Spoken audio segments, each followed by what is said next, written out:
have the UK Premier League. It's obviously a corporation. It has grants from the government, I'm sure, and all of this involved. And you have to bow the knee to the new government religion, sponsored religion, which is this whole, alphabet mafia, as some people would say it.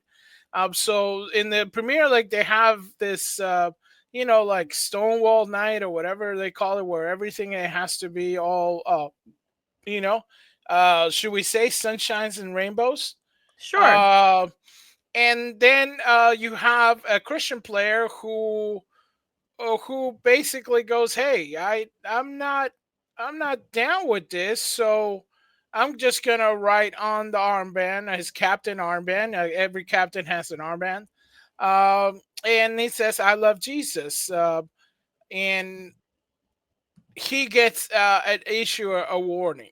Basically, he's you're like kind of like a cease and desist in the football world, right? Right. But then you have the double standard, and this is the completely with the sense of there's a double standard in all this. When the Transformers do something or whatever, yay. When Christians do something, goes whoa, whoa, Mhm. whoa, whoa, whoa. They're like, oh, you meanie. But when our cousins, the Muslims, go, hey, I can't do that, they go, well, it's okay, right?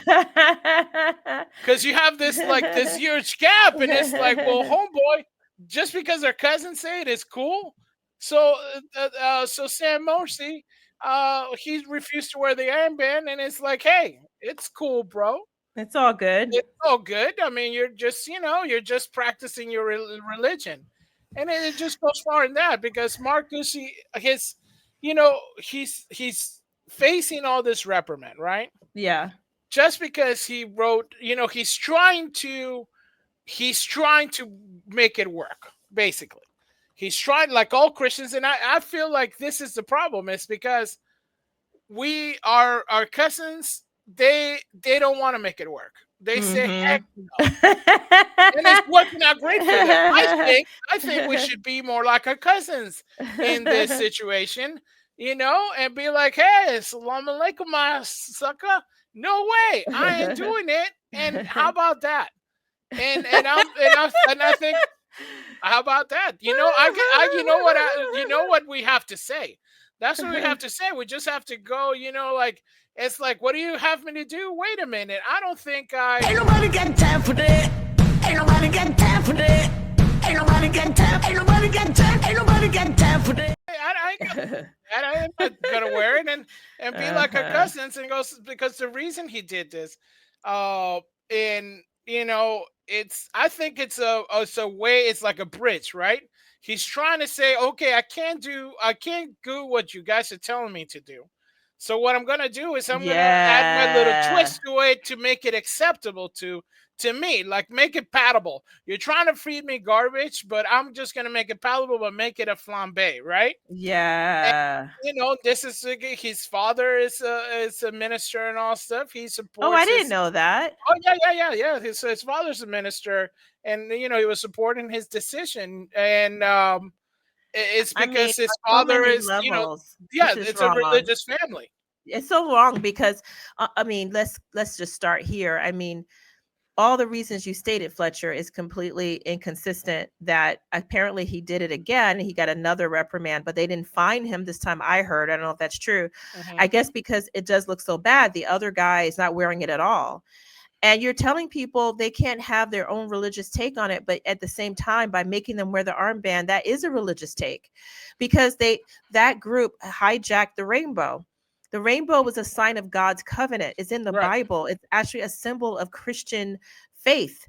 And so it was, I think, knowingly co opted for that movement, which does not subscribe, generally speaking. There are some who are Christians, but generally speaking, they do not subscribe to at least the God that we mostly follow, who are Christians, right? They don't, or they don't follow all the rules of that church. Some of them are saying, well, maybe the rules are not true, whatever, but for the most part, they just reject it. So this man, who is a religious Christian, a devout Christian, then says, this is my rainbow. I Yeah, don't mind wearing it, but I'm going to make sure it's clear what sign right. I'm being made to wear, because on my very body, I need to not be a slave, and I need to not, dishonor God.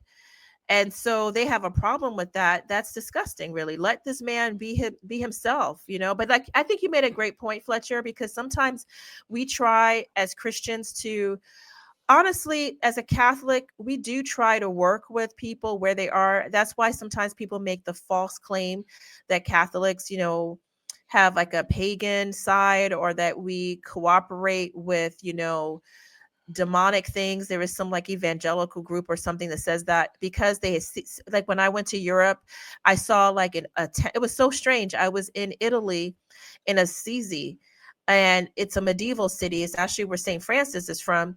And there's this temple. It looks like a Roman temple, and turns out it's a Roman temple from before Christ, but it's a Catholic church. Some people would say, oh, look, see what we told you. You guys worship, Roman gods. No, that's not true. What it is that Catholics, to get along, will take over old places instead of tearing them down, offending people, and then say, look, you know what? You have in common this thing with us. Why don't you come over here? Instead of trying to make people get rid of all of their culture, say the parts that don't conflict with ours, you can keep. It's why, like, when you are in Hawaii, you'll see the masks. Sometimes people will wear, the lace around Right. their necks. They might even have, kind of hula Hulas and music, stuff. Yeah, and yeah. like, more sacred, not sexy, but sacred, like hula dances and so forth. That's controversial, because some, rad trads are like, no, I don't want any of it, which, that's a good argument. But the church has traditionally tried to take people's culture, take them where they are, and bring them to Christ. And so that's what he's doing. He's saying, look, you guys want to believe in rainbows? I tell you what, guess who brings the rainbow? Guess whose sacrifice makes it that we are in covenant with God? We don't have to fear, destruction, which is what the rainbow came out of, because God killed the world, right? That's what happened with Noah and the flood. He got rid of everything and said, you guys are so wicked, I'm just going to start over. And then, as a sign of grace, he said, here's a rainbow to show I will not do that again. So he's saying that I love Jesus. It still has your rainbow. I'm not obliterating what they're saying. I'm just adding mine to it. But they can't tolerate that. That's what's strange about that. But maybe we shouldn't even try to cooperate. Maybe we're more better to be like the Muslim cousin and be like, we're not going to do it at all. No, I mean truly, because the Muslim cousin doesn't get into trouble. The Muslim cousin doesn't have to wear it. He doesn't have Yep. to do. And I'm like, I'm all for the Muslim cousin now. It's like, yeah. And it just leads to more shenanigans. That's the problem. Every Yeah. time you do Yeah. something like that, it just leads to more shenanigans. And it has to be stopped. I mean, let us know what you guys think. I just feel that we have to kind of take a stance completely, completely, just get rid of it completely, and don't Maybe you share can't. anymore. Maybe we're at this late stage of post Christianity where no longer can we try to be of, reaching out, good faith, try to meet people where they are. Maybe it is about taking that stand now. Maybe we just have to be ready to be martyrs, No, because, that's it. It's yeah. fully done, ready to be martyrs. Because it's just gonna get worse if we accept it. What do you think? Comment, like, share, and subscribe.